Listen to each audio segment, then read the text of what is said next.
जय हिंद। एक बार फिर से स्वागत है आप सभी का। देख सकते हैं यहाँ पे आपके प्रीवियस ईयर क्वेश्चन भी हैं और यहाँ पे देखो जितने भी आपके करंट अफेयर से क्वेश्चन बन सकते हैं वो सारे क्वेश्चन आपको इंपॉर्टेंट एमसीक्यू फॉर्मेट में मिलेंगे। तो चलते हैं अपने जीके जीएस की क्लास में और देखते हैं। पूरे 50 क्वेश्चन हैं और सभी लोग क्लास को बहुत ही ईमानदारी के साथ में और सभी प्रश्नों को नोट करते हुए चलेंगे। तो चलते हैं समय को बिना बर्बाद किए। और पहला प्रश्न है हमारा कि किस राज्य सरकार ने विधवा पुनर्विवाह प्रोत्साहन योजना की शुरुआत की। तो किस राज्य सरकार ने ये की है आपको बताना है। तो देखो ये प्रश्न आपका आएगा दोस्त, क्योंकि ये करंट अफेयर से क्वेश्चन है। तो यहाँ पे आपको बताना है कि इस क्वेश्चन का जवाब जो है वो आपका हो जाएगा झारखंड, जो कि ऑप्शन ए में दिया गया। तो ऑप्शन ए यहाँ से सही हो जाएगा। हो सकता है कि आपसे ये पूछ दिया जाए कि किस राज्य सरकार ने विधवा पुनर्विवाह प्रोत्साहन योजना जो है उसके तहत कितनी राशि दी जाती है। तो याद रखना दोस्त, 2 लाख रुपए दिया जाता है। कितना? 2 लाख रुपए दिया जाता है। तो ये आप याद रखेंगे। और चलते हैं अपने अगले प्रश्न की तरफ।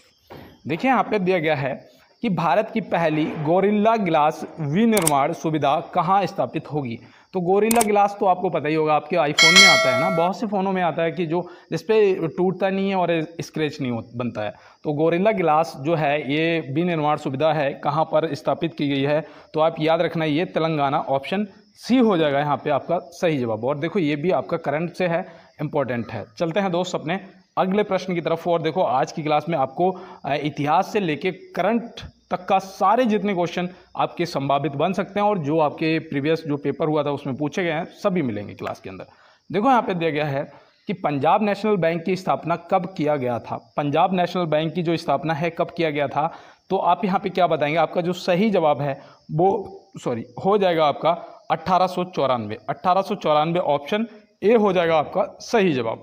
और देखो एक चीज़ याद रखना, यहाँ पे मुझे ये 1896 दिखा, तो ये तो मैं रोज़ आपको बताता हूँ कि आधुनिक ओलंपिक खेलों की जो शुरुआत है 1896 में हुई थी एथेंस में।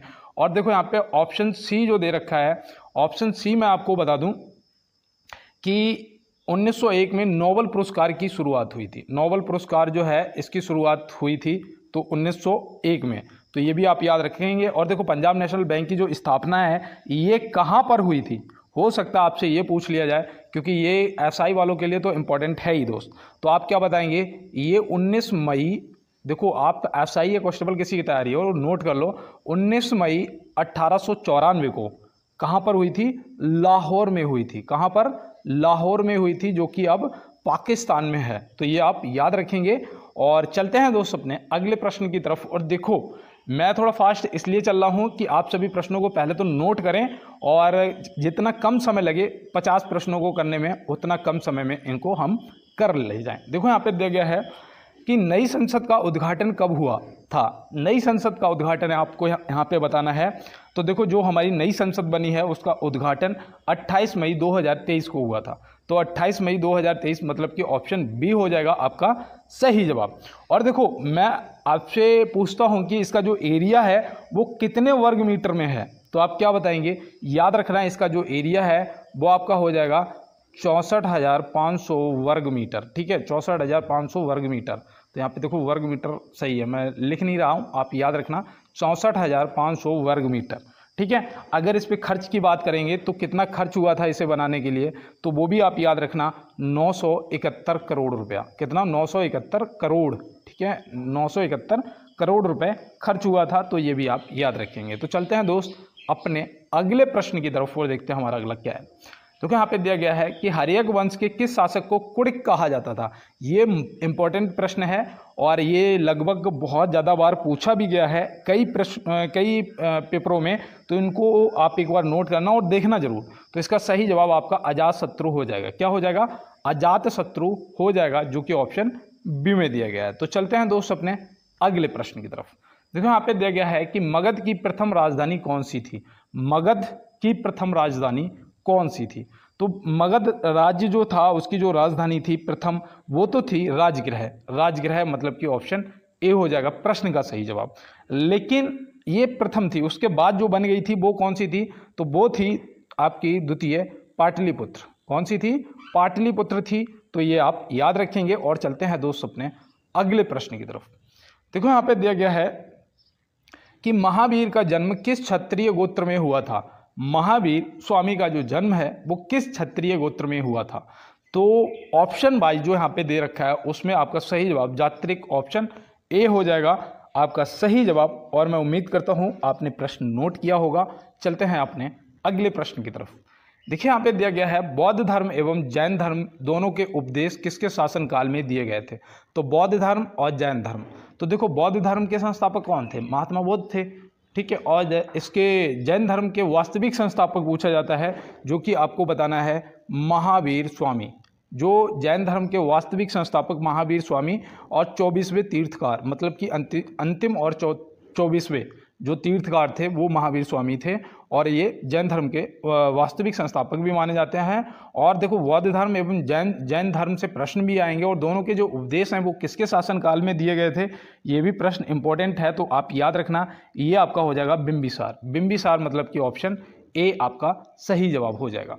तो चलते हैं अपने अगले प्रश्न पे और देखते हैं। हमारा देखो 9 प्रश्न हो चुके हैं और यहाँ पे पूछा गया है कि कौटिल्य किसके प्रधानमंत्री थे। तो कौटिल्य चंद्रगुप्त मौर्य के प्रधानमंत्री थे और ये इनके आचार्य भी थे।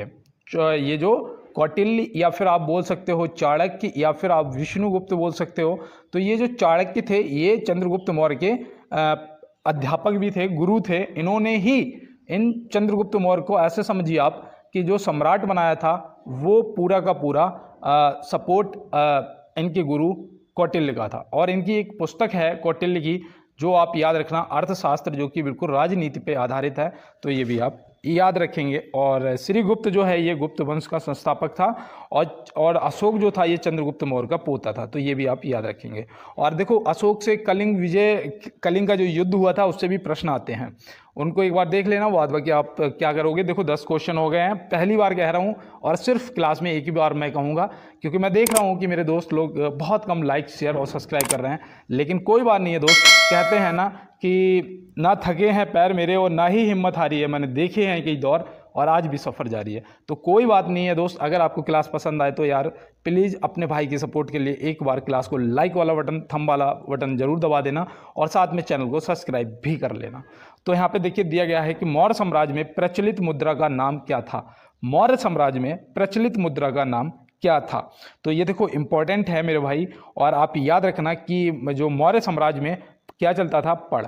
और ये देखो जब नंद वंश था, मौर्य वंश की शुरुआत जो हुई थी नंद वंश को खत्म करने के बाद हुई थी, जिसका लास्ट शासक कौन था, धनानंद था। भाई धनानंद को मार के, ये धनानंद ही, तो एक प्रश्न पूछा जाता है कि मगध का वो कौन सा शासक था जो सिकंदर का समकालीन था, तो याद रखना वो था धनानंद, ठीक है। और ये नंद वंश का आखिरी शासक था जिसे मारकर चंद्रगुप्त मौर्य ने मौर्य वंश की स्थापना की थी। तो उस टाइम पर जो प्रचलित मुद्रा थी वो थी पढ़, ठीक है। और देखो यहाँ पे दीनार दे रखा है, दीनार बताइएगा, दीनार कौन से वंश में चली थी, तो ये जो चली थी ये गुप्त वंश में चली थी दीनार, ठीक है। और देखो आप चांदी का टका और सोने का जीतल, ये कौन से काल में किसके वंश में चले थे, ये आप क्या करेंगे, ये आप कमेंट बॉक्स में बताएंगे। तो चलते हैं अपने अगले प्रश्न की तरफ और देखते हैं हमारा अगला क्या है। देखिए यहाँ पे पूछा गया है कि कुषाण काल में सबसे अधिक विकास किस क्षेत्र में हुआ था।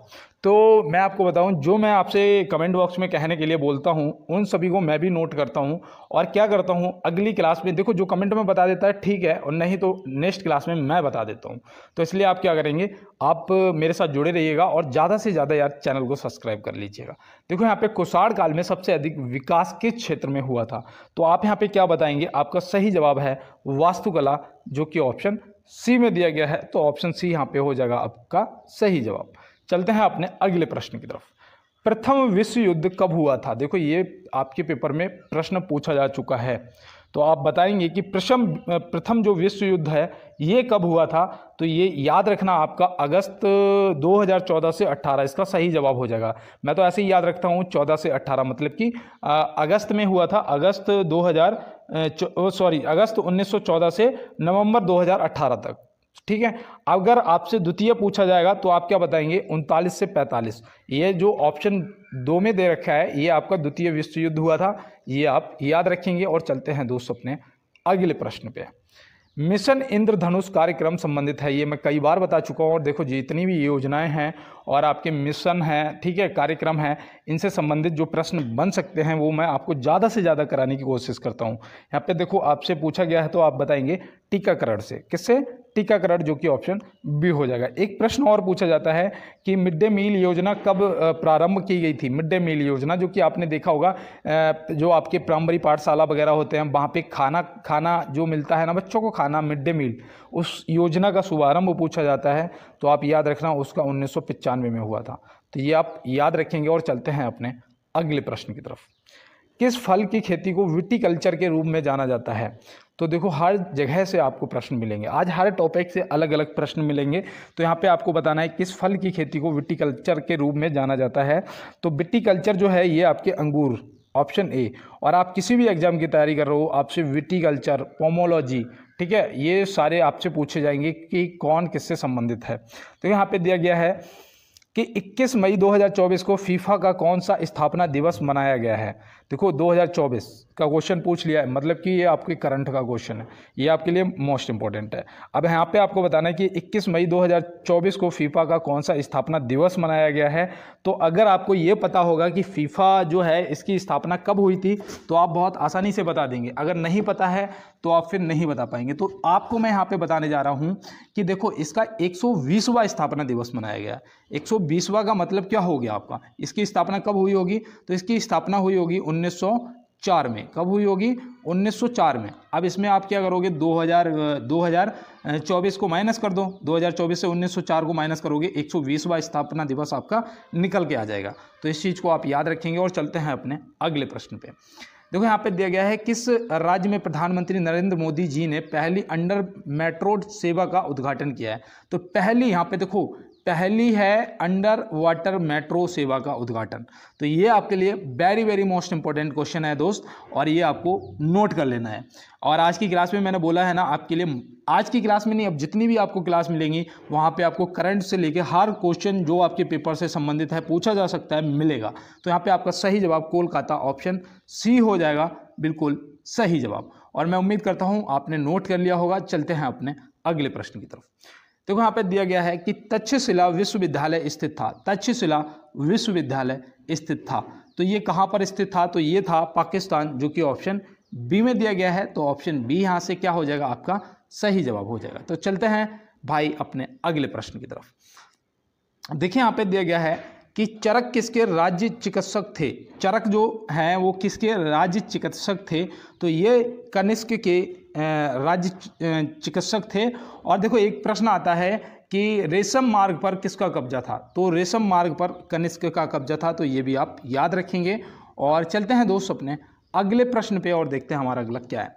देखो यहाँ पे दिया गया है पुष्टि मार्ग के दर्शन की स्थापना किसने की? पुष्टि मार्ग के दर्शन की स्थापना किसने की? देखो ये आपके पेपर में, आपके ग्रुप डी के पेपर में पूछे गए क्वेश्चन हैं। मैं आज आपको वो क्वेश्चन करा रहा हूँ जो आरआरबी में पूछे जा चुके हैं। तो यहाँ पे देखो पुष्टि मार्ग के दर्शन की जो स्थापना है वो बल्लवाचार्य जी ने की थी, जो कि यहाँ पे ऑप्शन बी हो जाएगा, श्री वल्लभाचार्य जी हो जाएगा सही जवाब। और आचार्य चाणक्य की अर्थशास्त्र को मैंने कई बार बताया, आप याद रखेंगे। और वाल्मीकि जी ने क्या किया था? इन्होंने रामायण को लिखा था। रामायण की जो रचना है, रामायण को लिखा था और वाल्मीकि जी ने। तो ये भी आप याद रखेंगे। और चलते हैं अपने अगले प्रश्न की तरफ। तो यहाँ पे दिया गया है कि प्रसिद्ध चेतक घोड़ा किससे संबंधित है? प्रसिद्ध चेतक घोड़ा जो है वो किससे संबंधित है? तो ये तो हम सभी को पता है कि जो चेतक था वो किसके पास था? तो वो हमारे महाराणा प्रताप जी के पास था। महाराणा प्रताप जी के पास था। और देखो जब मैं इसको पढ़ रहा हूँ तो मुझे एक और नाम याद आया था, जो महाराणा प्रताप जी अपने घोड़े को कह के बुलाते थे। क्या कह के बुलाते थे? कह के बुलाते थे बुलबुल। क्या? बुलबुल। तो ये आप बुलबुल याद रखेंगे। बुलबुल किसे कहते थे? वो अपने घोड़े को। तो ये आप याद रखेंगे। और महाराणा प्रताप जी के सम्मान में एक लाइन कि कहते हैं कि द्वंद्व कहाँ तक पाला जाए, युद्ध कहाँ तक टाला जाए, राणा का तू वंशज है, फेंक जहाँ तक भाला जाए। अकबर कभी इनके सामने लड़ने नहीं आया, क्योंकि जितने वजन का अकबर था उतने का इनके पास अकेले भाला हुआ करता था। बाद बाकी तो बहुत ही बड़ी बात है, लेकिन जो भाला था वो अकबर के वजन से ज़्यादा का था। तो यहाँ पे दिया गया है कि 5857 में सिराजुद्दौला किसके द्वारा पराजित किया गया था? इसे क्या बोलते हो? प्लासी की लड़ाई, प्लासी का युद्ध, यही बोलते हो ना, प्लासी का युद्ध 1757 में हुआ था। सही बता रहा हूँ ना मैं आपको। और देखो इसमें किसके बीच हुआ था, ईस्ट इंडिया कंपनी का जो रॉबर्ट क्लाइव और सिराजुद्दौला के बीच में। तो रॉबर्ट क्लाइव मतलब ऑप्शन सी हो जाएगा यहाँ पे आपका सही जवाब। और चलते हैं दोस्त अपने अगले प्रश्न की तरफ और देखते हैं हमारा अगला क्या है। देखो यहाँ पे बोला गया है कि मिर्जा गालिब किस बादशाह की समय में था। तो मिर्जा गालिब जो है वो किस बादशाह के समय में था। यहाँ पे देखो की का के हो गया, ठीक है, यहाँ पे की नहीं होना चाहिए, यहाँ पे के होना चाहिए। किस बादशाह के समय में था, तो ये था बहादुर शाह द्वितीय के टाइम पर, जो कि ऑप्शन बी में दिया गया। और देखो एक प्रश्न मैंने आपको उस दिन बताया था, मुझे याद है क्योंकि मैंने उसे 4 बार लिखा था और 5वीं बार शेयर किया, फिर आप लोगों के साथ में भी डिस्कस करा कि 1857 की जो क्रांति हुई थी उसे किस उर्दू कवि ने अपनी आंखों से देखा था। तो वो कौन था, मिर्जा गालिब। ये याद रखना, ये आपसे पूछा जाएगा। और बहादुर शाह जफर द्वितीय जो था उसे अंग्रेजों ने, उसने क्या किया था, दिल्ली से क्रांति का नेतृत्व किया था। तो इसे यहाँ से पकड़ कर रंगून स्थानांतरित कर दिया था। ये भी पूछा जाता है कि अंग्रेजों ने बहादुर शाह जफर द्वितीय को कहाँ स्थानांतरित कर दिया था, रंगून कर दिया था। रंगून कहाँ पड़ता है, तो ये भाई म्यांमार में पड़ता है, जिसे बर्मा के नाम से भी जाना जाता था। ठीक है, तो बर्मा या म्यांमार, रंगून। और ये वो सॉन्ग एक मुझे देखो याद आ गया कि मेरे पिया गए रंगून वहाँ से किया है टेलीफोन। एक गाना था ना, बहुत पहले मैं छोटा था तो मैंने सुनता था, ये बहुत पुराना गाना है। देखो यहाँ पे दिया गया है कि कांग्रेस के कराची अधिवेशन के अध्यक्ष कौन थे। कांग्रेस के कराची अधिवेशन के अध्यक्ष कौन थे, तो कराची अधिवेशन के जो अध्यक्ष थे वो थे सरदार वल्लभ भाई पटेल। कौन थे, वो सरदार वल्लभ भाई पटेल जी थे। और इन्हें देखो सरदार की जो उपाधि है ये कहाँ मिली थी, तो ये कहाँ पर मिली थी, ये वारदौली में मिली थी। कहाँ पर, वारदौली में मिली थी। और वारदौली में महिलाओं के सहयोग से इन्हें गांधी जी ने ये सरदार की उपाधि दी थी। किसने, गांधी जी ने। तो ये भी आप याद रखें, गांधी जी ने इन्हें बारदौली जो सत्याग्रह हुआ था वहाँ पर ये उपाधि दी थी, और वहाँ की महिलाओं ने इन्हें सरदार कह के संबोधित किया था। तो ये भी आप याद रखेंगे। चलते हैं अपने अगले प्रश्न की तरफ। भारत और किस देश के बीच सैन्य अभ्यास डेजर्ट साइक्लोन 2024 का आयोजन हुआ। तो देखो डेजर्ट साइक्लोन 2024 का आयोजन भारत और किस देश के बीच सैन्य अभ्यास में हुआ है, तो आप यहाँ पे क्या बताएंगे। तो यहाँ पे आपका हो जाएगा संयुक्त अरब अमीरात, UAE। ठीक है, संयुक्त अरब अमीरात। और ये देखो आपका करंट का क्वेश्चन है, या आप जरूर इसको नोट कर लेना। तो यहाँ पे दिया गया है कि मार्च 2024 में दुनिया के सबसे अमीर व्यक्ति कौन बने। ये आपके लिए HW है। और इनमें से आपको बताना है, अगर कोई और है जैसे कि जेफ बेजोस, ठीक है, बेजोस, यहाँ पे बेजोस होगा, ठीक है, जेफ बेजोस। तो आप कौन बने हैं आप कमेंट बॉक्स में बताएंगे और इस प्रश्न का जवाब करेंगे। और चलते हैं दोस्त अपने अगले प्रश्न की तरफ। ये देखो मैंने आपको इसलिए नहीं बताया, एक प्रश्न आपके लिए HW है जो कि ये था। देखो यहाँ पे दिया गया भारत में कमल मंदिर कहाँ पर स्थित है। तो भारत में जो कमल मंदिर है वो कहाँ पर स्थित है, तो आप यहाँ पे क्या बताएंगे, वो आपका हो जाएगा सही जवाब दिल्ली, जो कि ऑप्शन ए में दिया गया है। और आगरा में आपका ताजमहल है, लाल किला है। लाल किला, आगरा का लाल किला किसने बनवाया था बताओ। ये बनवाया था मेरे भाई अकबर ने। और दिल्ली का शाहजहां ने। तो ये भी आप याद रखेंगे, ठीक है। और कानपुर में क्या है, कानपुर में ग्रीन पार्क स्टेडियम है। तो हो सकता है आपसे पूछ लिया जाए, ठीक है, ग्रीन पार्क स्टेडियम है, तो ये भी आप याद रखेंगे। तो चलते हैं अपने अगले प्रश्न की तरफ। योजना आयोग का पदेन अध्यक्ष कौन होता है। योजना आयोग का पदेन अध्यक्ष कौन होता है। तो योजना आयोग, देखो यहाँ से 2 प्रश्न बनते हैं। एक तो याद रखना, इसका जो पदेन अध्यक्ष होते हैं वो होते हैं हमारे प्रधानमंत्री जी।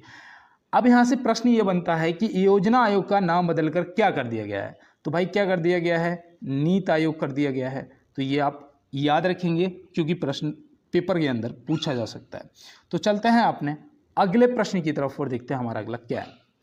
देखो यहाँ पे दिया गया है कि HTTP का पूर्ण रूप क्या है। HTTP का पूर्ण रूप क्या है। तो देखो यहाँ पे इस प्रश्न का जवाब तो मुझे पता है कि मेरे 100% जितने भी मेरे दोस्त भाई बहन मुझे देख रहे हैं सभी ने कर दिया होगा, क्योंकि यहाँ पे ऑप्शन ही इतने अलग हैं। लेकिन यहाँ पे जो और मैंने ऑप्शन दे रखे हैं वो आपके लिए इंपॉर्टेंट है। देखो HTTP का पूर्ण रूप होता है हाइपर टेक्स्ट ट्रांसफर प्रोटोकॉल, ठीक है। इस ऑप्शन ए हो जाएगा प्रश्न का जवाब। देखो ये लाइट एमिटिंग डायोड जो है ये किसका होता है फुल फॉर्म। तो मैंने उस दिन आपसे कहा था LED, एलईडी लाइट जो आप घर में जलाते हो उसका फुल फॉर्म क्या होता है, आपको नहीं पता होगा। अगर नहीं पता है तो नोट कर लो और इसको रट लो एक बार। Light emitting diode. तो लाइट एमिटिंग डायोड ये तो हो गया आपका एलईडी का। देखो यहाँ पे आपसे ये दे रखा है बेसिल कैलमेट ग्यूरेन। तो ग्यूरेन जो है ये आपका किसका हो जाएगा, बीसीजी। बीसीजी का जो टीका लगता है आपको पता होगा, जो बीसीजी का टीका लगाया जाता है क्यों लगाया जाता है, तो बीसीजी का टीका टीबी की रोकथाम के लिए आपको लगाया जाता है। और पोलियो के जो दो बूंद आपको पिलाए जाते थे, तो पोलियो की रोकथाम के लिए पिलाए जाते, तो ये आप याद रखेंगे। तो बीसीजी का टीका आपका टीबी, जिसे क्षय रोग भी बोलते हैं, बेसिल क्लाइमेट ग्यूरेन। और यहाँ पे देखो आपसे सी का मतलब या वी का मतलब भी पूछा जाता है पेपर के अंदर, आपसे पूछा जाएगा बीसीजी में बी का अर्थ है, तो बी का अर्थ क्या है या सी का अर्थ क्या है, ये आप पूरा देख लीजिएगा। और चलते हैं अपने अगले प्रश्न की तरफ। उगते सूरज की भूमि किस देश को कहा जाता है, उगते सूरज की भूमि किस देश को कहा जाता है। और मैंने शायद आपको 1-2 दिन पहले ही बताया था कि वो देश है जिसने 6G लॉन्च कर दिया है, जिसने 6G सेवा को लॉन्च कर दिया है। वो देश कौन सा है, जापान है। तो प्रश्न का सही जवाब भी आपका जापान हो जाएगा। देखो मध्य रात्रि का सूर्य किस देश को कहा जाता है, नॉर्वे को कहा जाता है। तो ये भी आप याद रखेंगे, मध्य रात्रि का जो सूर्य है वो आपका नॉर्वे को कहा जाता है। वो देश कौन सा है जहाँ पर 5 सूर्य दिखाई देते हैं, तो भाई वो कोहरे की वजह से दिखाई देते हैं और वो चीन में दिखाई देते हैं। तो आप ये भी याद रखेंगे, किस लिए, कोहरे की वजह से दिखाई देते हैं। तो चलते हैं अपने अगले प्रश्न की तरफ। देखिए यहाँ पे दिया गया है कि छत्तीसगढ़ राज्य की स्थापना किस तिथि को हुई थी। देखो ये इंपॉर्टेंट है आपके लिए, छत्तीसगढ़ राज्य की स्थापना किस तिथि को हुई। यहाँ से 2 प्रश्न मैं आपसे पूछूंगा, एक तो इसका आप जवाब करिएगा। इसका सही जवाब आपका हो जाएगा 1 नवंबर 2000। 1 नवंबर 2000 मतलब ऑप्शन ए हो जाएगा आपका सही जवाब। अब यहाँ से एक प्रश्न आपका ये पूछा जाता है कि भाषा के आधार पर बनने वाला पहला राज्य या फिर आंध्र प्रदेश की जो स्थापना है वो कब हुई थी। तो आंध्र प्रदेश 1953, भाषा के आधार पर बनने वाला ये पहला राज्य था 1953 में। तो ये आप याद रखेंगे। और चलते हैं अपने अगले प्रश्न की तरफ। देखो यहाँ पे दिया गया है किस आईआईटी के द्वारा अखिल भारतीय अनुसंधान विद्वान शिखर सम्मेलन 2024 का आयोजन किया गया। ये देखो आपके लिए वेरी वेरी मोस्ट इंपॉर्टेंट है भाई, और ये आपके करंट अफेयर से क्वेश्चन है। इसको आप क्या करेंगे, नोट कर लेंगे और पढ़ भी एक बार जरूर इसको रिवीजन करेंगे। ये जो आयोजन है ये हुआ है आईआईटी मद्रास, ऑप्शन ए हो जाएगा। ठीक है, सम्मेलन 2024 का जो आयोजन किया गया है वो आईआईटी मद्रास में किया गया। तो मैं उम्मीद करता हूँ इस प्रश्न को आप याद रखेंगे। और चलते हैं अपने अगले प्रश्न पे। देखो यहाँ पे दिया गया है कि रामायण का अनुवाद फारसी में किसने किया था। भाई रामायण को वाल्मीकि जी ने लिखा था और वेद व्यास जी ने क्या, महाभारत लिखा था। ठीक है, महाभारत। तो देखो महाभारत और ये रामायण आपसे पूछे जाएंगे, लेकिन अनुवाद फारसी में तो बदायूनी बच रहा है, जो कि ऑप्शन सी में दिया गया। तो यहाँ से बदायूनी तो सही जवाब हो ही जाएगा। लेकिन मैं आपको बता दूं सबसे बड़ा विश्व का जो काव्य है, ठीक है, सबसे बड़ा काव्य महाभारत है आपका। और देखो यहाँ पे मैं आपको बताऊं सबसे पुराना जो है वो भी आपका महाभारत हो जाएगा। तो चलते हैं अपने अगले प्रश्न की तरफ। और सबसे पुराना वेद आपका कौन सा, ऋग्वेद हो जाएगा। ये भी आप याद रखना, क्योंकि यहाँ पे दिया गया है नालंदा विश्वविद्यालय को नष्ट करने वाला मुस्लिम शासक था। नालंदा विश्वविद्यालय को नष्ट करने वाला मुस्लिम शासक कौन था। तो ये देखो कौन था, ये था मोहम्मद बिन बख्तियार। मोहम्मद बिन बख्तियार, ऑप्शन ए हो जाएगा आपका सही जवाब। और मैं उम्मीद करता हूँ इस प्रश्न को भी आपने नोट कर लिया होगा। तो चलते हैं दोस्त अपने अगले प्रश्न की तरफ और देखते हैं हमारा अगला क्या है। देखो यहाँ पे दिया गया है कि अखिल भारतीय किसान सभा के संस्थापक थे। अखिल भारतीय किसान सभा के संस्थापक कौन थे। तो ये देखो इंपॉर्टेंट है आपके लिए, आपको पता होना चाहिए। स्वामी सहजानंद सरस्वती। स्वामी सहजानंद सरस्वती, ऑप्शन ए होगा यहाँ पे आपका सही जवाब। और गलती से मैं बी टिक कर रहा था, उसके लिए माफ़ी चाहता हूँ। और इसकी जो स्थापना है वो कब की गई थी, हो सकता है कि आपसे ये पूछ लिया जाए कि अखिल भारतीय किसान सभा की स्थापना कब की गई थी, या सहजानंद सरस्वती द्वारा अखिल भारतीय किसान सभा की स्थापना कब की गई थी। तो याद रखना 1936 में की गई थी। तो ये भी देखो आपके लिए इंपॉर्टेंट है, आप इसे नोट कर लेना। तो चलते हैं दोस्त अपने अगले प्रश्न की तरफ। और आज की क्लास में आपको करंट के भी क्वेश्चन मिलेंगे। अभी तो 50 क्वेश्चन होने में बहुत 15 क्वेश्चन आपके बाकी हैं, और वहाँ तक आपको करंट के भी मिलेंगे और भी आपके प्रीवियस ईयर क्वेश्चन भी मिलेंगे। तो यहाँ पे दिया गया है कि दासबोध किसकी रचना है। दासबोध जो है ये किसकी रचना है? तो ये देखो आपके लिए इंपॉर्टेंट है। आपको क्या पता है? अगर पता है तो कमेंट बॉक्स में बताओ, नहीं पता है तो इस देखो कैसे याद रखोगे। यहाँ पर दासबोध है ना, तो दास आगे है, जिसकी ये रचना है उसके नाम के पीछे दास है, तो ऑप्शन ए लगा देना है सही जवाब। रामदास आपका सही जवाब हो जाएगा। और देखो इवन बतूता से भी एक पूछा जाता है, इसकी रचना आप याद रखना, रेहला नामक। क्या है? रेहला नामक। मैं लिख देता हूं, देखो रेहला नामक, ठीक है। और चाणक्य की तो आपको मैं बता ही चुका हूं, अर्थशास्त्र वो तो आपको रट्टी पड़ी है। देखो यहाँ पे दिया गया है गौतम बुद्ध का गुरु कौन था? गौतम बुद्ध का गुरु कौन था? गौतम बुद्ध को ज्ञान की प्राप्ति कहाँ हुई थी? बोध गया में, पहला उपदेश सारनाथ में, तो ये तो सब आपको पता ही है। लेकिन इनके गुरु, ये देखो यहाँ पे आपके लिए एसआई वालों भैया आपके लिए मोस्ट इंपॉर्टेंट है। तो गौतम बुद्ध के जो गुरु थे वो थे आलार कलाम। आलार कलाम ऑप्शन ए हो जाएगा यहाँ पे आपका सही जवाब। चलते हैं अपने अगले प्रश्न की तरफ। किसकी अध्यक्षता में 46वीं अंटार्कटिक संधि सलाहकार बैठक की मेजबानी की? तो भाई किसकी सलाहकार जो अध्यक्षता में 46वीं अंटार्कटिक संधि सलाहकार बैठक की मेजबानी की गई? तो आप बताएंगे, इसका सही जवाब आपका हो जाएगा भारत। क्या हो जाएगा? भारत। और देखो ये करंट का क्वेश्चन है और ये आपके लिए इंपॉर्टेंट भी है। इसकी बैठक कब से कब तक हुई? तो वो भी मैं आपको बता दूं, 20 मई से 30 मई तक हुई, ठीक है। 20 मई से 30 मई तक हुई, तो ये भी आप याद रखेंगे। और इसकी जो अध्यक्षता है वो भारत ने की। तो चलते हैं अपने अगले प्रश्न की तरफ। आज भारत में क्या बदला? यही बदला। कभी ऐसा होता था दोस्त कि सारे देश के बड़े बड़े जो प्रधानमंत्री और राष्ट्रपति आते थे वो सब लाइन से खड़े होते थे और हम कहीं इधर कोने में पड़े होते थे। लेकिन आज क्या है? आज पूरे विश्व में कहीं भी कुछ भी हो, सारे विश्व के लोग खड़े होते हैं और जो वहाँ पे चीफ गेस्ट होते हैं वो 99% हमारे भारत के ही प्रधानमंत्री जी होते हैं या फिर हमारे राष्ट्रपति जी होते हैं। तो ये बहुत बड़ी बात है, ये हमारा बदलाव है, इस चीज़ को याद रखो। और देखो यहाँ पे पूछा गया है कि किस केंद्र शासित प्रदेश में जलवायु फुटबॉल कप 2023 की मेजबानी की? तो किस केंद्र शासित प्रदेश में जलवायु फुटबॉल कप 2023 की मेजबानी की? तो इसका आप सही जवाब क्या लगाएंगे? लद्दाख, जो कि ऑप्शन बी में दिया गया है। और देखो ये बात मैं ऐसे ही नहीं कह रहा हूँ, मैंने वो फोटोज़ देखे हैं जो कभी 2010, 5 या 2001, 2014 के से पहले के और उसके बाद के, तो उसमें मैंने यही बदलाव देखा है कि एक टाइम वो था जब हम कोने में खड़े होते थे और एक टाइम वो है जब हम वहाँ पे चीफ गेस्ट बन के जाते हैं। तो ये हमारा बदलाव है, ये हमारा प्रोग्रेस है। तो यहाँ पे दिया गया है सरफरोशी की तमन्ना अब हमारे दिल में है, यह उक्ति किसकी है? तो ये उक्ति किसकी है और ये आपके लिए जानना मोस्ट इंपॉर्टेंट है। अगर नहीं पता है तो नोट कर लेना दोस्त, राम प्रसाद बिस्मिल जी। और देखो यहाँ पे राम प्रसाद बिस्मिल जी और भगत सिंह जी का नाम आया है, तो मैं तो एक बार कमेंट बॉक्स में जय हिंद जरूर टाइप कर रहा हूँ और आप भी एक बार जय हिंद जरूर टाइप करिएगा। और देखो यहाँ पे सरफरोशी की तमन्ना अब हमारे दिल में है, देखना है जोर कितना बाजुए कातिल में है। और चलते हैं अपने अगले प्रश्न पे। तो यहाँ पे दिया गया है कि ग्रेट बैरियर रीफ झील किस देश में है? ग्रेट बैरियर रीफ झील किस देश में है? तो ये किस देश में है? और ये आपके लिए इम्पोर्टेंट है, कनाडा। क्या? कनाडा। अब यहाँ पे देखो एक और याद रखना, क्या नाम है उसका? ग्रेट स्लेव झील, ठीक है। ग्रेट स्लेव झील भी आप याद रखना, ये भी आपकी कनाडा में है। तो यहाँ पे बैरियर झील और ये स्लेव झील, तो ऐसे आप दोनों को याद रखेंगे, ये आपकी दोनों कनाडा में है। जहाँ पे ग्रेट लगेगा दोनों समझ जाना कि ये कनाडा की बात हो रही है। चल रहे हैं अपने अगले प्रश्न की तरफ। देखो यहाँ पे दिया गया है G20 शिखर सम्मेलन के साथ दुनिया की सबसे ऊंची नटराज प्रतिमा कहाँ स्थापित की गई? ये देखो इंपॉर्टेंट है, ये भी आपका करंट का ही क्वेश्चन है भाई। जब G20 शिखर सम्मेलन की शुरुआत हुई थी तो ये कहाँ पर किया गया था? तो आप क्या बताएंगे? जो ये नटराज की प्रतिमा है ये आपकी दिल्ली में स्थापित की गई थी, तो मतलब कि भारत, ऑप्शन बी।